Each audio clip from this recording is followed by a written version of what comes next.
Assalamualaikum warahmatullahi wabarakatuh. Halo anak-anak, bagaimana kabar kalian? Tentunya sehat toh? Oh iya, jangan lupa selalu pakai masker, cuci tangan, makan yang bergizi ya. Sebelum pembelajaran kali ini dimulai, mari kita berdoa sesuai dengan keyakinan masing-masing. Yuk kita berdoa bersama. Berdoa mulai.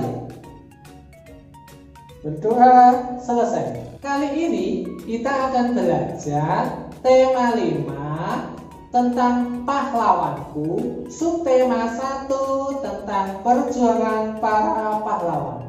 Pembelajaran 1. Kali ini Pak Yasin punya sebuah contoh gambar. Yuk kita diskusikan bareng-bareng gambar apa itu? Gambarnya ini. Yuk simak gambar tersebut.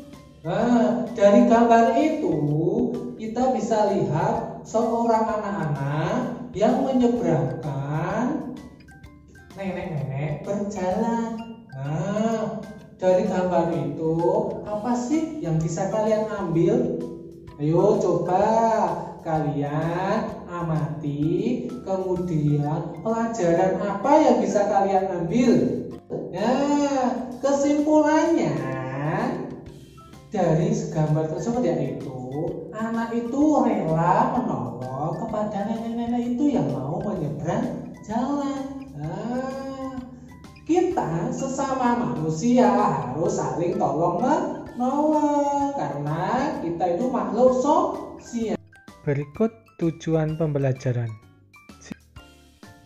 Ternyata sikap kepahlawanan itu bisa kita ambil dari tokoh-tokoh atau para pahlawan yang terdahulu. Nah, sekarang Pak Yasin punya sebuah teks non-fiksi yang berjudul Raja Purnawarman Panji Segala Raja. Berikut ini teks non-fiksinya. Ini dia. Berikut ini judulnya Raja Purnawarman Panji Segala Raja. Raja Purnawarman mulai memerintah kerajaan Tarumanegara pada tahun 395 Masehi. Pada masa pemerintahannya, ia selalu berjuang untuk rakyatnya. Ia membangun saluran air dan memberantas perompak. Raja Purnawarman sangat memperhatikan kesejahteraan rakyatnya. Ia memperbaiki aliran sungai Gangga di daerah Cirebon. 2 tahun kemudian ia juga memperbaiki dan memperindah alur sungai Cupu sehingga air bersih bisa mengalir ke seluruh kerajaan. Para petani senang karena ladang mereka mendapat air dan aliran sungai sehingga menjadi subur.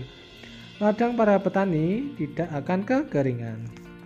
Raja Purnawarman juga berani memimpin angkatan laut kerajaan Tarumanegara untuk memerangi bajak laut yang merajalela di perairan barat dan utara kerajaan. Setelah Raja Purnawarman berhasil membasmi semua perompak, keadaan menjadi aman, rakyat di kerajaan Tarumanegara kemudian hidup aman dan sejahtera.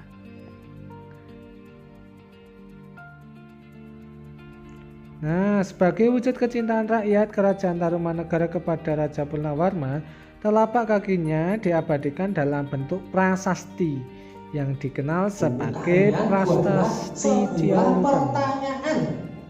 Pertanyaan tentunya yang berhubungan dengan teks bacaan tersebut. Nah, bagaimana sih cara membuat sebuah pertanyaan berdasarkan teks non-fiksi? Yang perlu kalian ingat yaitu tentang bagaimana menyusun sebuah pertanyaan. Pada prinsipnya pertanyaan itu harus mengandung unsur 5W1H. 5W1H itu apa sih? Yuk simak video atau teks berikut ini.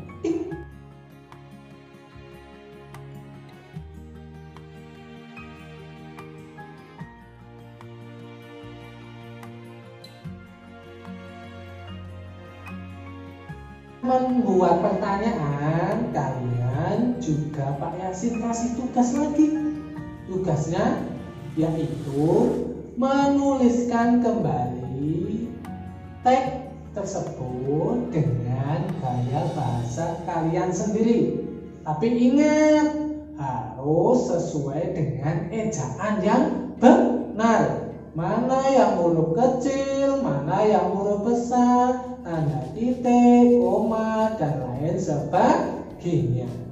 Nah, berikut adalah salah satu contoh gambar. Di situ yang paling atas sendiri ada Sultan Iskandar Muda Kerajaan Aceh, Sultan Hasanuddin Ayam Jantan dari Timur Kerajaan Goa Talu Makassar, dan Raja Balaputra Dewa Kerajaan Sriwijaya Palembang, Mahapatih Gajah Mada dan Raja Hayam Wuruk dari Kerajaan Majapahit. Di situ juga ada prasasti Jaratin peninggalan Kerajaan Tarumanegara.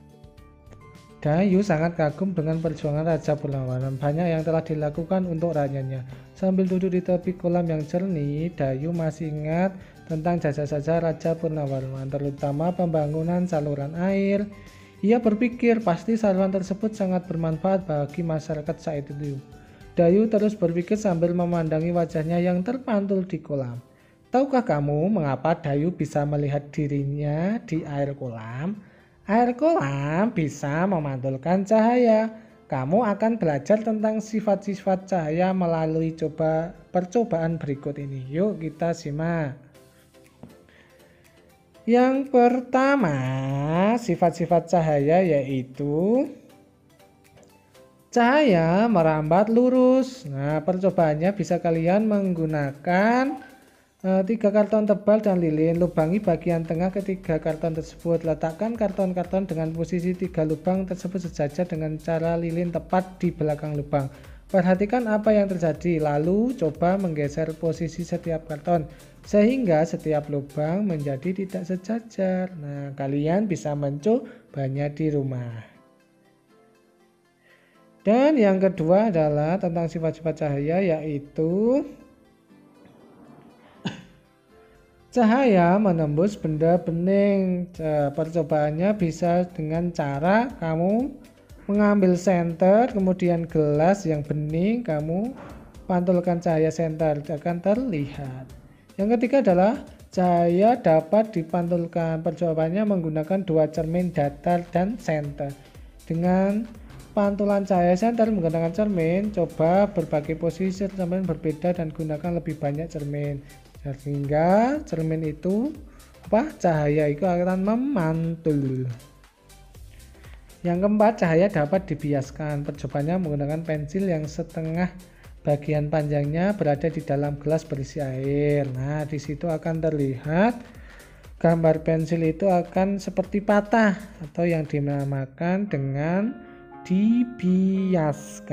Kalian bisa mencobanya di rumah. Selamat mencoba. Kesimpulan pembelajaran hari ini, kita harus meneladani sikap-sikap para pahlawan. Salah satunya, kita harus saling tolong-menolong. Harus mementingkan kepentingan umum daripada kepentingan pribadi. Ya, oleh itu anak-anakku, kita harus saling tolong-menolong. Demikian pembelajaran hari ini, kurang dan lebihnya mohon maaf. Pak Yasin akhiri. Wassalamualaikum warahmatullahi wabarakatuh.